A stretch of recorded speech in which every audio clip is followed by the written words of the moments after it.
네, 파리올림픽에서 금메달을 딴 후 작심 발언을 이어갔던 안세영 선수가 어제 귀국했습니다. 대한배드민턴협회는 첫 공식 입장을 통해 반박에 나섰는데요. 핵심 쟁점이 뭔지 이은희 변호사와 자세한 이야기 나눠보겠습니다. 어서 오세요. 안녕하세요.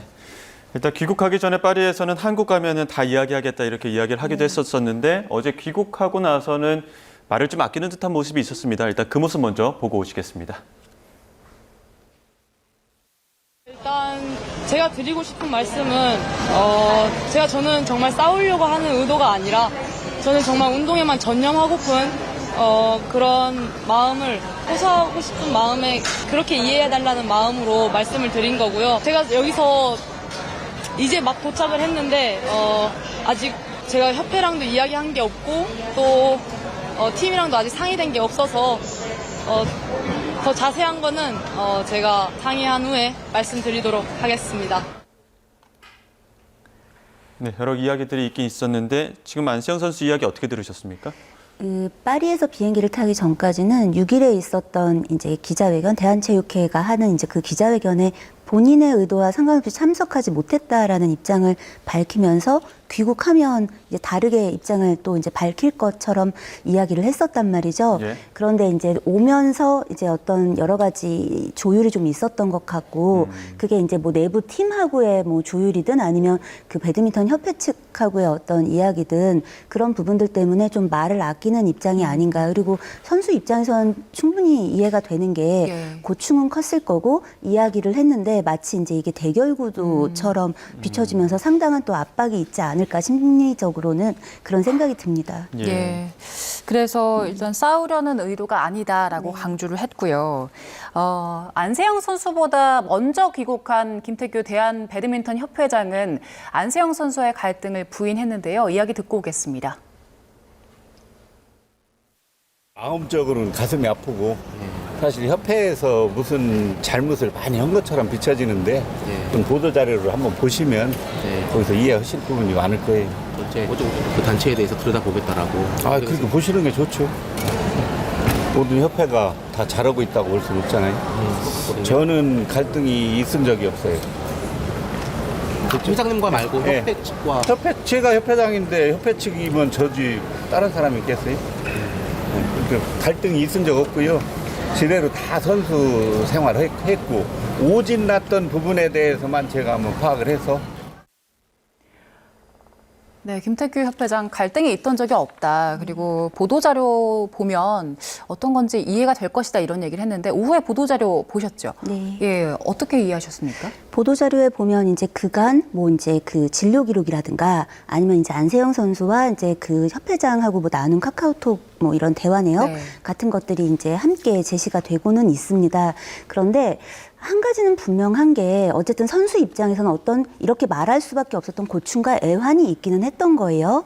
그런데 이 부분이 왜 중간에 상호 간에 체크가 안 됐을까 생각을 해보면 실은 선수 입장에서는 사실은 갑을 관계 안에서 보면 을 입장이잖아요. 그러면 여기서 늘 감사합니다, 뭐 죄송합니다, 열심히 해보겠습니다. 사실 이렇게 얘기를 하지 예. 대놓고 이제 안 좋게 이야기를 할 확률은 생각보다 떨어진단 없죠. 예. 말이에요. 그러면 이제 협회장, 관리자 이런 입장에서는 이런 부분들을 조금 감안했었어야 되고 그리고 이제 이런 입장을 발표할 때도 그런 부분이 조금은 그 반영돼서 입장이 나와야 하는데 실은 이제 이렇게 나온 입장문에서도 좀 아쉬운 건 그럼 이 선수는 왜 이런 입장을 표명했을까에 대한 이해는 갖고 있어 보이질 않거든요. 그렇기 때문에 사실 근본적인 것에는 이런 소통의 부재나 혹은 서로에 대한 이렇게 그 바라봄, 이해도 예. 이런 것들이 좀 부족했던 것이 아닌가. 그거에서부터 좀 출발해 보시면 어떻겠냐라고 오히려 말씀을 드려보고 싶습니다. 네, 김태규 네. 회장이 다만 갈등 없었다. 다만 오진에 대한 부분만큼은 조금 더 파악을 해보겠다 이렇게 이야기를 했단 말이죠. 네. 이 오진 부분에 대해서 어떻게 지금 이야기하고 있습니까? 지금 이제 안세영 선수 쪽에서는 내가 이렇게 부상이 있었음에도 불구하고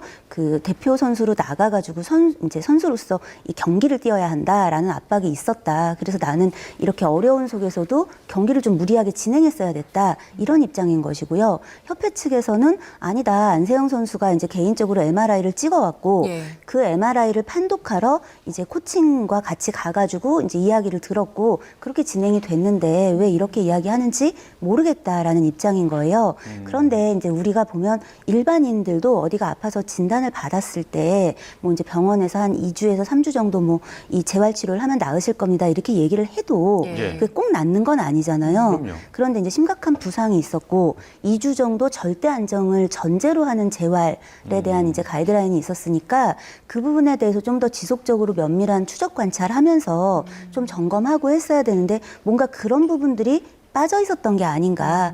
재활 다 됐으면 와서 해야지 같은 분위기로 이제 선수는 이해했던 게 아닐까라는 예. 생각이 네. 듭니다. 예. 네.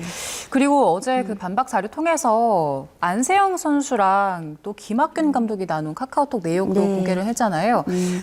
이 대화를 공개한 의도는 어떻게 보셨어요? 갈등이 없다. 사실 이렇게 잘 진행돼 왔다. 이제 이렇게 얘기를 하고 싶은 거죠. 예. 협회 측은.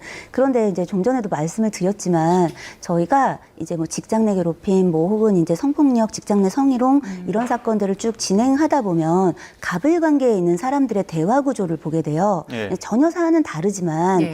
이제 이런 상황에서 보면 협회장과 그리고 선수잖아요. 그 나이가 어린 선수고 그러면 저 상황에서 저렇게 얘기를 하지 싫습니다. 아, 저는 굉장히 유감입니다. 이렇게 얘기를 하는 게 더 이상한 거잖아요. 그렇죠. 예. 그러니까 이제 저 카카오톡을 제시를 한 이유도 이해가 되지만 저거를 있는 그대로 받아들여서 해석하는 건 또 좀 무리가 있지 않겠나라는 진짜 생각이 선수가 듭니다. 괜찮은지 좀 더 봤어야 된다. 그렇죠. 왜냐하면 예를 들어 저 대화가 있기까지 어떤 대화가 오갔는지 우리는 모르잖아요. 예. 예. 그러니까 이제 선수 입장에서는 이제부터 잘해보겠습니다. 감사합니다. 죄송합니다. 이렇게 얘기를 한 건지 본인의 굉장히 자발적인 의사인 건지 이거를 저 카카오톡 대화 내역을 통해서 알 수는 없다는 거예요. 예, 그 안세영 선수와 꽤 오랜 기간 같이 훈련했던 그 전담 트레이너가 네. 동행하지 못한 부분과 관련해서도 좀 의견이 좀 나뉘는 것 같은데 어떻습니까? 안세영 선수는 내가 원했는데 이렇게 동행이 어렵게 되었다, 안 되었다 예. 이렇게 얘기를 하는 거고 협회 측에서는 계약 기간이 6월까지였기 때문에 만료가 됐고 안세영 선수도 그만하고 싶다라고 했고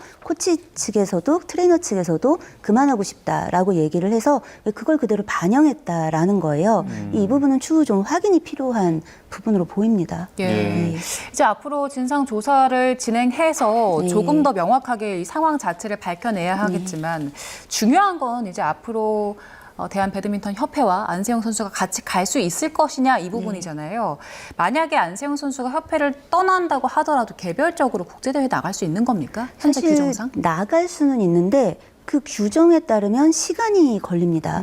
왜냐하면 그 5년 이상 국가대표로 이제 뛰었어야 되고 그리고 나이가 만 27세 이상이어야 하는 거예요. 그런데 지금 우리 안세영 선수의 나이는 만 22세란 말이죠. 네. 그럼 5년이 걸려요. 그럼 다음 올림픽은 일단 안 되는 거예요. 그리고 그 사이에 이제 어떤 세계선수권 대회라든가 뭐 아시안 게임이라든가 뭐 이런 것들도 출전하기가 되게 어렵습니다. 그런데 이제 협회 측에서는 예외를 두지 않을 것과 같은 뉘앙스로 일단 현재 이야기는 한 상황이고 과거에 그래서 이제 2017년에도 이제 그런 경우가 있었어요. 고성현 선수라든가 이제 뭐 되게 많은 선수들이 그 은퇴를 합니다. 그 당시에. 그래서 보면 이용대 선수라든가 뭐 예. 김사랑 선수라든가 이런 이제 은퇴 러시가 좀 있었고요. 그 와중에 이제 고성현 선수라든가 이제 그 다른 선수가 이제 나이가 만 31세로 배드민턴 협회에서 규정을 바꾸면서 그때 나이를 상향해요. 아까 지금은 27세인데 네. 원래 만 27세였던 거를 만 31세로 바꾸면서 이제 출전을 또 못하게 되는 거예요. 그래서 이제 소송이 막 일고 했었습니다. 예. 그래서 그 소송을 통해서 출전을 했었는데 결국 만약에 지금 상황대로라면 안세영 선수도 경기 출전을 위해서는 소송을 해야 되는 상황인 예. 것입니다. 그 배드민턴 협회는 이 규정 바꿀 생각 없다는 입장인데 현재는 네, 그럼 이제 그렇습니다. 안세영 선수가 만약에 법적인 네. 분쟁을 통해서 나갈 수 있는 겁니까? 법적인 분쟁을 통해서 인용이 돼야 나갈 수 있겠죠. 이제 우선은 가처분 예. 결정을 신청하게 될 거고 본 소송을 진행하게 될 텐데 예. 가처분 신청 인용이 쉽게 받아들여질 것이냐. 왜냐하면 이제 과거에 있었던 그 상황은 원래 있었던 나이를 배드민턴 협회가 규정을 바꿔가지고 올렸어요. 네. 그랬기 때문에 이제 그 1심에서는 결정이 안 됐다가 가처분을 받아들여주지 않았다가 나중에 받아줬단 말이에요. 2심 거쳐가지고. 네. 그런데 안세영 선수의 경우에는 상황이 조금 또 다르고. 그렇죠. 예, 그런데다가 역시나 그때도 1심에서는 안 받아줬단 말이죠. 가처분을. 그렇기 때문에 만약에 지금 같은 상황에서 갈등이 봉합되지 않으면 이제 개인적으로 국가대표팀이 아닌데 개인의 어떤 신분으로 국제대회를 나가는 거에는 사실상 굉장히 큰 제약이 생길 것이다라는 전망이죠. 예. 예. 지금 대한체육회 그리고 배드민턴협회 별도로 일단 네. 진상조사위원회 꾸린다고 하는데 일단 대한체육회에서 진상조사위원회 꾸리면 어떤 부분들 들여다보게 됩니까? 아무래도 이제 그 과거에 이제 지금 그 부상을 입어가지고 이제 재활이 필요했던 그 기간에 보면 이제 그 경기 출전을 하게 되잖아요. 예. 그 과정에 무슨 일이 있었는지라든가 트레이너가 왜 지금 그 한 트레이너라고 불려지는 그분, 예. 그분이 올림픽에서는 이제 올림픽 직전에 이제 하차하게 되잖아요. 관계 네. 안에서. 근데 그 과정이 누구의 말이 옳은지. 그리고 이제 안세영 선수가 한 가지 더 말하고 있는 게 있어요. 이제 올림픽 직전에 갔던 전지 훈련에서 좀 또 부상이 있었는데 네. 그 부분을 쉬쉬했다라는 거예요. 그러니까 알려지지 않게 하는데 노력하고 이제 선수의 어떤 부상을 좀 들여다보고 케어하는 것에는 좀 부족했다라고 하고 있는데 이 세 가지 부분을 아무래도 쟁점으로 해서 조사가 이루어지지 않을까라고 보고 있습니다. 예.